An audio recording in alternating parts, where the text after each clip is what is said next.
Coucou, c'est semaine 19. Voilà le bébé, semaine 19, on n'est même pas à la moitié et c'est déjà énorme là-dedans. Donc on démarre aujourd'hui les 5 mois de grossesse. Donc il en reste pas mal. Et on est déjà... attendez, si on imagine, ça c'était la moitié, ça fait la moitié, du coup ça va arriver là. Mais ça va être énorme! Petit bébé, mon fils. Bizarre de dire ça. N'oubliez pas que vous pouvez changer la vitesse de lecture, donc vous pouvez me faire parler beaucoup plus vite si vous voulez un gain de temps. Moi je sais que je l'utilise très fréquemment, donc n'hésitez pas à le faire aussi. Je vous en tiendrai par égard. De toute façon, je ne le saurais pas. Donc les seules choses vraiment qui ont changé dans ma vie cette semaine, c'est que je reviens à la maison. Je travaillais, j'étais de retour sur place pour travailler et là je retourne à la maison à partir de lundi. Donc c'est super, au moins je vais pouvoir aborder tous mes symptômes de grossesse ou mes douleurs ou mes envies d'aller aux toilettes toutes les heures un peu plus facilement. Et moins de trajets aussi de voiture, ce qui est très bien. Et puis un peu plus de temps avec ma famille et ma fille. Et pouvoir être confortable aussi en toutes circonstances. Cette semaine, on est aussi allé encore marcher. On a fait une super rando de 3 heures dans un lieu très sauvage de l'Angleterre. En fait, c'est le Lake District, c'est un endroit qu'on connaît pas quand on est français, je pense. Seulement si on vit dans le coin ici où vous connaissez peut-être le Peak District. C'est cette scène qu'on voit dans Orgueil et Préjugés avec la falaise. Et ben c'est un petit peu dans ce genre-là. Sauf que c'est au plus au nord de l'Angleterre. Et donc c'est super. Et franchement, je vais mettre des petites vidéos. Je vous mets ça en fin de vidéo. Restez jusqu'à la fin. Juste pour vous dire que même si on est enceinte de 4 mois, ben, on peut faire des randonnées, il n'y a pas de problème. Et là, il y avait 200 mètres de dénivelé et 3 heures de marche. Et c'était à peu près 7 km. Voilà, dans la montagne. Bon, petite montagne. Mais c'était tout à fait agréable, tout à fait faisable. Un petit peu d'essoufflement évidemment lors des montées, comme vous allez voir. Mais très très bien, ça vaut le coup et j'espère qu'on va continuer à en faire jusqu'à ce que je n'en puisse plus, plus ou moins. Donc au moins jusqu'à 6 mois, je pense. Si je reprends mes angoisses que j'ai en ce moment par rapport à la grossesse, mon fils à venir, donc toujours, hein, je pense que c'est tout le monde, des angoisses que théoriquement le bébé va bien, mais on ne sait jamais ce qui peut arriver.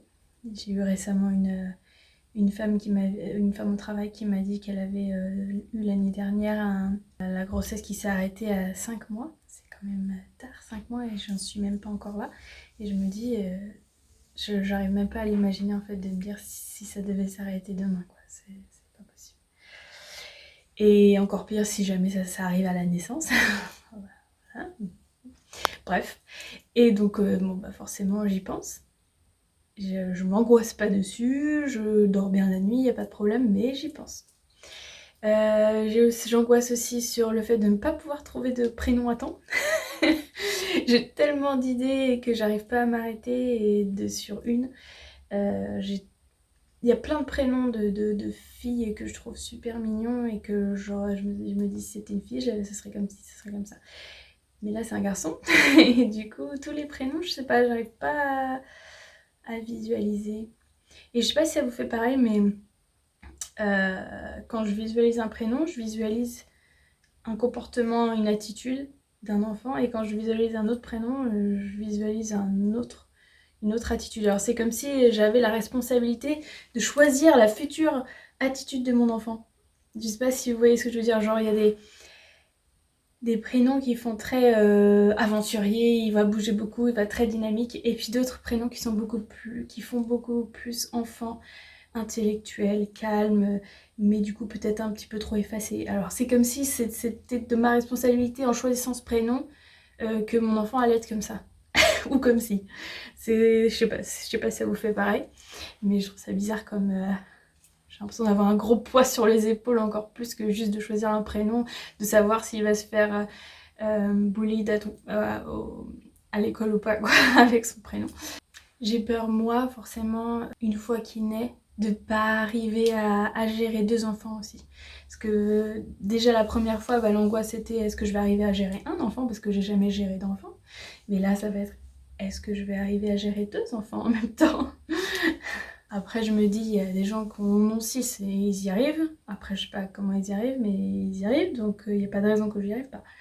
Voilà, faut rester positif aussi. Oui du coup je m'angoisse de savoir si psychologiquement, je vais réussir à être assez stable, assez bien avec moi-même, pas avoir de baby blues et de choses comme ça, ou si jamais j'ai un accouchement traumatique, de transmettre mes douleurs et mes peurs et mes angoisses à mon enfant, quoi. Et bizarrement, ça m'angoisse que ce soit un garçon. Je sais pas si ça vous fait ça, ou si ça vous a fait ça, ou si vous l'avez déjà entendu quelque part. Mais j'ai l'impression en fait que dans notre société, avoir une fille, on sait qu'il va falloir l'élever. Ou en tout cas moi c'est ma vision, on va falloir l'élever pour qu'elle soit une femme forte. Pour qu'elle puisse s'en sortir dans la vie en fait.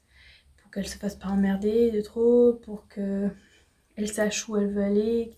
Mais pour un garçon, on veut que ce soit un homme qui se connaît, qui sait où il veut aller. Mais on veut pas qu'il soit fort dans le sens très masculin du terme, du type macho ou quoi. On veut qu'il soit respectueux des femmes, mais on veut qu'il reste quand même un homme à proprement dit, ou comme on l'imagine, ou comme on peut se l'imaginer. Donc ça me paraît beaucoup plus complexe de trouver...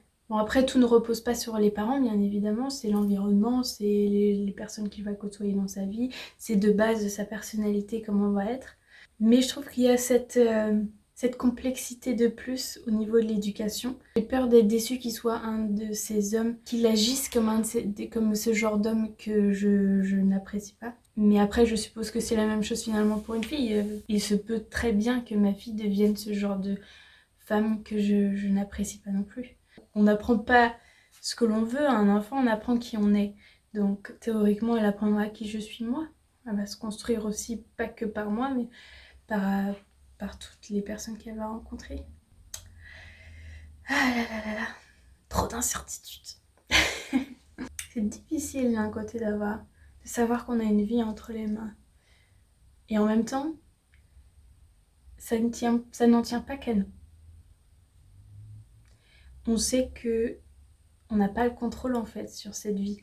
On peut être un soutien pour cette personne, mais en fait on contrôlera pas sa vie. Justement le but c'est qu'ils soient indépendants et qu'ils puissent raisonner par lui-même, qu'il fasse ses propres décisions, et parfois même on va penser que ce sont des mauvaises décisions, mais en fait il va s'avérer que c'est mieux, que sa décision est mieux que celle que nous on aurait pris à sa place, parce que on peut savoir qu'une fois que c'est fait en fait. Souvent un mal peut apporter un bien et vice versa d'ailleurs. Il n'y a pas de réponse. Tout est gris, tout est zone de gris, il n'y a pas de blanc, il n'y a pas de noir. Echo, turn Christmas lights off. Et voilà, c'était tout pour semaine 19 et on se voit à semaine 20.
Sunday.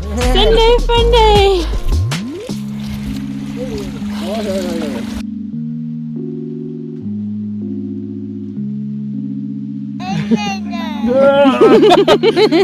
¡Evolución!